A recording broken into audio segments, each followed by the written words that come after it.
Today I'm going to show you how to go from this to this within the first hour of playing Minecraft. So when you've spawned in, one of the first things you want to do is check your surroundings. Now our first goal is actually to get wood. Luckily for us there's a tree over here, so I'm going to head over here and get some wood. So I'm just going to break the wood with my fists and just keep going until you've got 5 or 6 logs. The next step is to turn these logs into oak planks. So use E to open up the interface, turn those logs into planks, and then you want to create a crafting table with them planks, but you want to do it in the formation just like I've done it. So you can craft the crafting table, and then you can also make sticks out of this as well. And then we're going to go ahead and make a wooden pickaxe. Luckily for me, I've found some surface stone right here next to spawn. If you can't see any in your vicinity, just dig straight down, probably about 3 blocks, and you should hit stone. And all we're going to do is we're going to mine 3 stone blocks. This way we'll have 3 cobblestone, and then we can instantly make a stone pickaxe. Once you've got your stone pickaxe, you want to get back to mining because we're going to need 17 cobblestone. And the reason we're collecting 17 cobblestone is because this is enough for 1 furnace and all the other stone tools that we would require. So go ahead and make a furnace, make yourself an axe, make yourself a shovel, and make yourself a sword.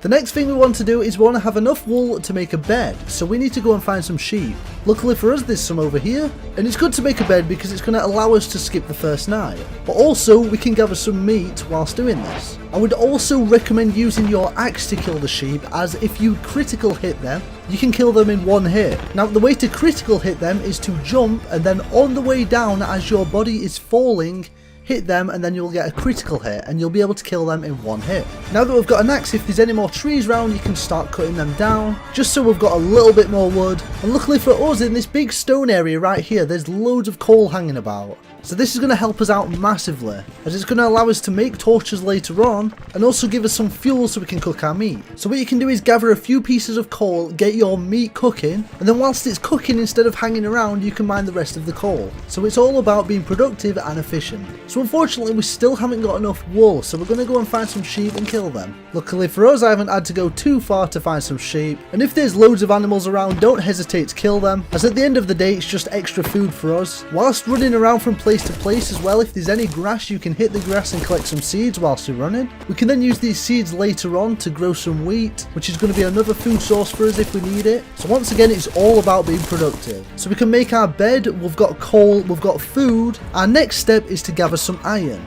Now because of the 1.19 update, iron actually spawns either really high up or really low down. So one thing I'd recommend doing if you're trying to find iron is head up to a high place. So if there's any mountains nearby, just head up to the top of the mountains and try and find a cave at the top of the mountains, because you'll more than likely find iron there. Once again, if there's any animals on the way, feel free to kill them as you're passing.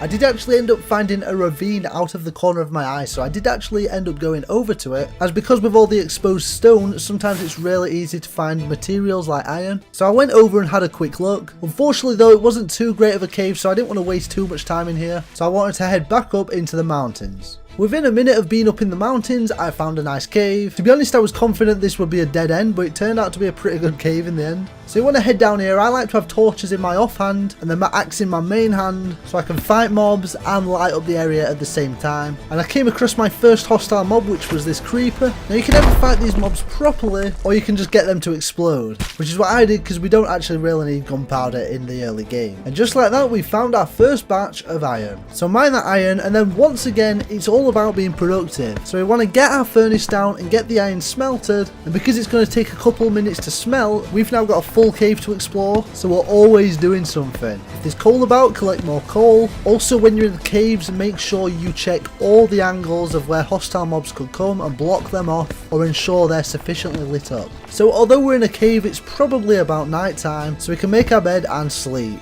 And there we go, we've survived our first night, and we're well on our way to getting iron armor, all within the first 10 minutes. So just scout the cave for even more iron. Once we've got some iron smelted, probably the first thing you're going to want to do is make a shield, because I would argue a shield is more powerful than iron armor, as it literally allows us to block damage from any mob. So I like to have my weapon in my main hand and then my shield in my offhand, so I can attack and defend all in one go. We're going to need an iron pickaxe for when we find some diamonds, and of course make sure all your food's cooked, make some torches for the caves. We can go ahead and start exploring and fighting the mobs in in the caves. Unfortunately, this cave actually came to a dead end, but I could hear skeletons off in the distance. So you want to turn your headphones up and you want to listen and dig in the direction of the mobs, because this means there could be another cave right next to your cave, which of course means more resources for you. And our main goal right now is to get more iron for iron armor and then eventually find diamonds. And just like that, I was right, there's a cave right here with skeletons inside. So before venturing in there, make sure you collect your crafting tables and your furnaces, and then we can get to mining.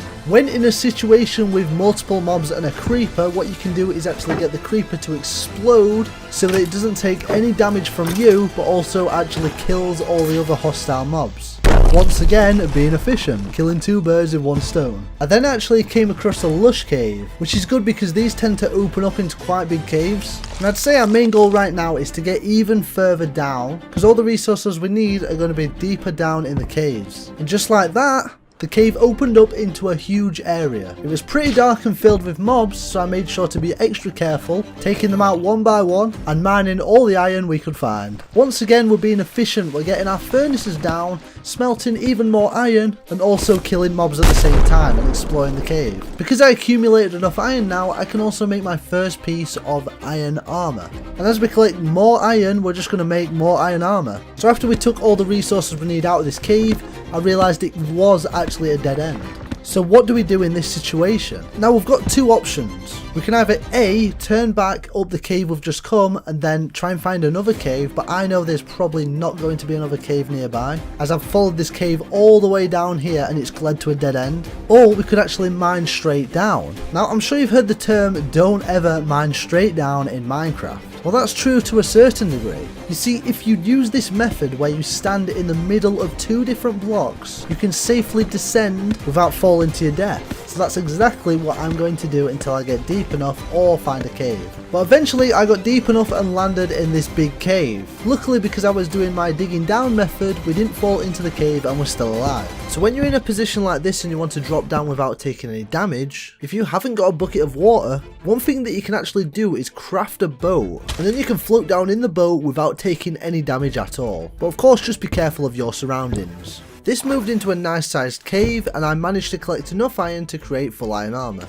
Whilst going through these caves, I fought multiple mobs, collected loads more ores, but I was really struggling on actually finding any diamonds. So I decided to go for old reliable and start strip mining. So using my usual mining down method, I went down to -57, started strip mining, and straight away I found my diamonds. Now I actually found quite a big vein of diamonds, but I only needed 5 diamonds. The reason I only collected 5 diamonds is because that's just enough for a diamond pickaxe and an enchantment table. I took a screenshot of my coordinates, as once we do get our enchanting table, I can hopefully put fortune onto my diamond pickaxe and I can potentially get more diamonds out of the ores that I've found. I also found some obsidian, so I started mining the obsidian, making sure I had some water placed down so that no obsidian I mined was destroyed by the lava. I then headed back up to the surface, where I luckily found a village quite quickly, so I decided to loot and raid it. Villages are a great place to find food, as well as the blacksmith houses being really good for loot.